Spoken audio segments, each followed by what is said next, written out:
Royal Challengers বেঙ্গালুরুর সময়টা একেবারেই ভালো যাচ্ছে না। একের পর এক ম্যাচ হারতে হারতে বর্তমানে তারা একেবারে কোণঠাসা হয়ে পড়েছে। এই পরিস্থিতিতে আগামী রবিবার কলকাতা নাইট রাইডার্সের বিরুদ্ধে খেলতে নামছে তারা।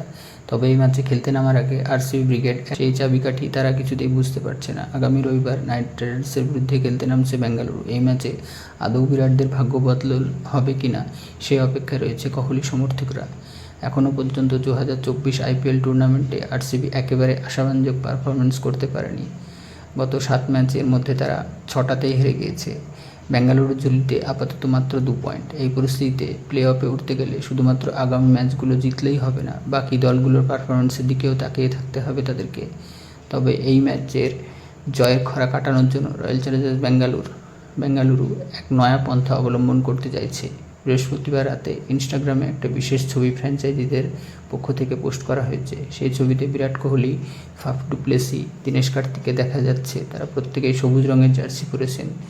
তবে ছবির ক্যাপশনে লেখা আছে, আশা করছি রং বদলের আমাদের ভাগ্য বদলাবে, আমাদের 12 ম্যান আর্মি সবুজ রঙের জার্সি। প্রসঙ্গত 2011 সাল থেকে সবুজ রং জার্সি পরা শুরু করেছে রয়্যাল চ্যালেঞ্জার্স বেঙ্গালুরু। এরপর থেকে আইপিএলে প্রতি মরশুমেই তারা এই জার্সি পরে থাকে। তবে একটি বিশেষ কারণে বিরাট কোহলিরা এই জার্সি পরে থাকেন।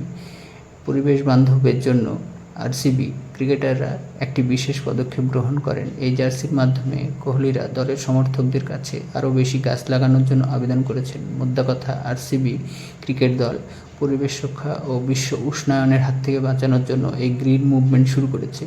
রবিবার ইডেন গার্ডেন্সে কলকাতা নাইট রাইডার্সের বিরুদ্ধে খেলতে নামছে রয়্যাল চ্যালেঞ্জার্স বেঙ্গালুরু। এই ম্যাচটি সন্ধ্যা 7:30টায় শুরু হওয়ার কথা ছিল।